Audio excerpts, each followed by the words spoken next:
Salut à tous, c'est Culture Chronique. J'espère que vous allez bien, en tout cas moi ça va super bien. Donc on est ensemble aujourd'hui pour un tutoriel. Je vais vous montrer comment réaliser avec un Raspberry Pi 3B, donc c'est ce que vous voyez là. Une box TV Kodi qui fasse aussi console de jeu rétro gaming, qui fasse aussi ordinateur de bureau. Donc le Raspberry Pi 3B, comme vous le voyez, c'est une sorte de nano ordinateur ou carte de développement.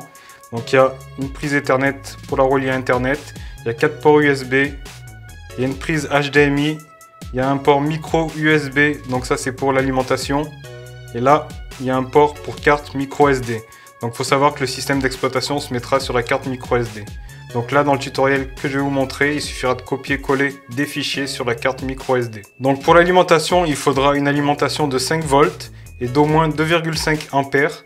Donc si vous en avez une de 3 ampères, ça ira très bien. Si vous avez une allumette de smartphone qui fait 5 volts et au moins 2,5 ampères, donc ça ira très bien. Donc il faut savoir après que pour la console de jeu rétro gaming, pour les jeux Dreamcast, PSP et Nintendo 64, c'est quand même conseillé d'avoir une allumette de 3 ampères. Donc déjà le Raspberry Pi 3B il les fera pas tous tourner parce que c'est des jeux qui sont difficilement émulables, des consoles qui sont difficilement émulables et en plus ça nécessite beaucoup plus de puissance. Il y a certains jeux de la Dreamcast, la Nintendo 64 et de la PSP qui tourneront quand même. Par contre pour tout le reste des jeux 2D, de la Super Nintendo, de la Mega Drive, la Neo Geo, les jeux arcade en 2D, il n'y aura pas de souci, il y a tout qui tournera bien. La PlayStation 1 tourne bien aussi, il n'y a pas de souci pour ça. Donc vous aurez environ une quarantaine de systèmes et de consoles à disposition. Vous pouvez aussi le mettre dans un boîtier, donc ça coûte que quelques euros un boîtier. Et donc après ça sera beaucoup plus sympathique. Donc je vais vous montrer comme ça, par exemple un boîtier. Moi c'est un boîtier tout simple, en plastique. Ça m'a coûté je crois 2 euros. Hop, et comme ça, c'est dans un boîtier et c'est parfait. Donc ça prend pas la poussière et voilà. Donc maintenant, on va passer directement sur l'ordinateur et je vais vous montrer comment on fait pour transférer les fichiers sur la carte micro SD.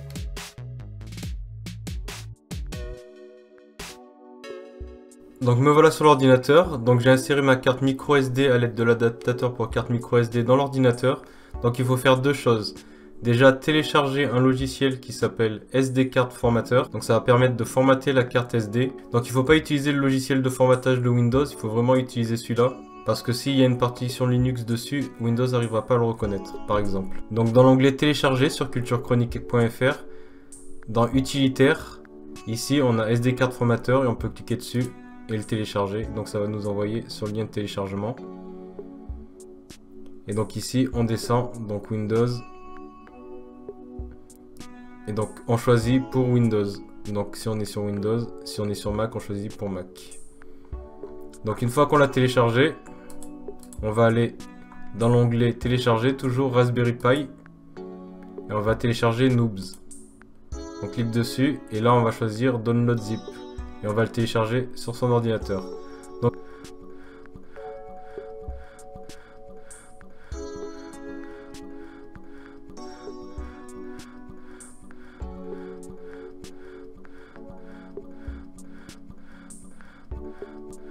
Donc une fois qu'on l'a téléchargé, on va revenir sur le bureau. Donc moi ça tombe sur le bureau.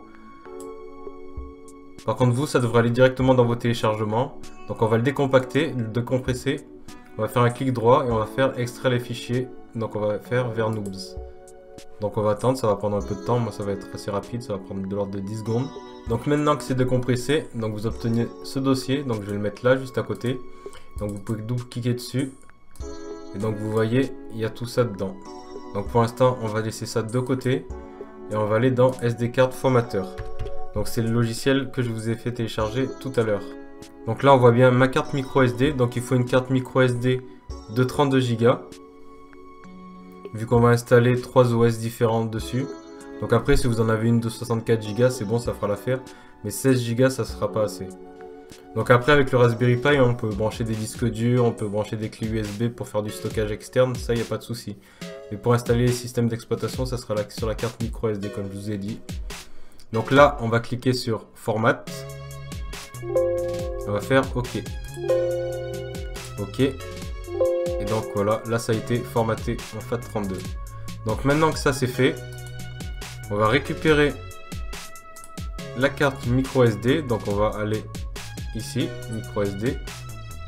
On va mettre ça sur le côté. On va récupérer Noobs. Je vais vous mettre ça sur le côté comme ça. Et on a juste à prendre avec la souris comme ça. On prend tous les fichiers et on les met directement sur la carte micro SD. comme ça. Donc ça va tout copier. Et une fois que ça c'est terminé, on a juste à rebrancher notre Raspberry Pi dans le boîtier avec le câble HDMI, la carte micro SD insérée dedans. Et en dernier, on branche l'alimentation bien sûr. Et une fois qu'on aura branché l'alimentation, le Raspberry Pi démarrera automatiquement et lancera l'installation. Donc il faudra un clavier bien sûr et une souris. Donc là je vais couper la vidéo parce que ça va prendre un peu de temps pour faire la copie et après je vous reprends tout de suite après. Donc ça y est, c'est terminé, donc il n'y a plus qu'à récupérer la carte micro SD, maintenant elle est prête à l'emploi. Une fois que vous avez démarré votre Raspberry Pi, si tout a bien fonctionné, vous allez tomber sur le menu de démarrage de Noobs. La première chose à faire, c'est se rendre tout en bas et modifier la langue et le clavier. Ensuite, on remonte en haut et on va cliquer sur Wi-Fi justement pour se connecter à son réseau Wi-Fi. Donc si on est connecté par câble Ethernet, il n'y a pas besoin de le faire si on n'a pas envie. Et donc là après, il va y avoir tous les systèmes d'exploitation disponibles dans Noobs qui vont s'afficher. Une fois qu'ils s'affichent, on va cocher les 3 systèmes d'exploitation justement qui nous intéressent pour ce tutoriel. Recalbox, LibreELEC et Raspbian. Et ensuite, on se rend en haut à gauche et on clique sur Installer. Et l'installation va se lancer automatiquement. Donc bien sûr, on met les systèmes d'exploitation qui nous intéressent, ceux qu'on veut. Mais pour ce tutoriel, c'était les 3 là qui nous intéressaient. Donc ensuite, à chaque redémarrage de Noobs, on va tomber sur notre menu avec nos 3 systèmes d'exploitation qui seront installés et on choisira le système d'exploitation qu'on veut lancer. Ça fonctionne comme ça.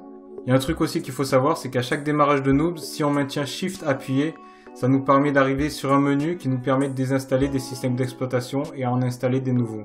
Voilà, c'est les seules choses qui sont à savoir. Donc à chaque fois que vous allez démarrer le Raspberry Pi, vous allez pouvoir démarrer le système d'exploitation qui vous intéresse.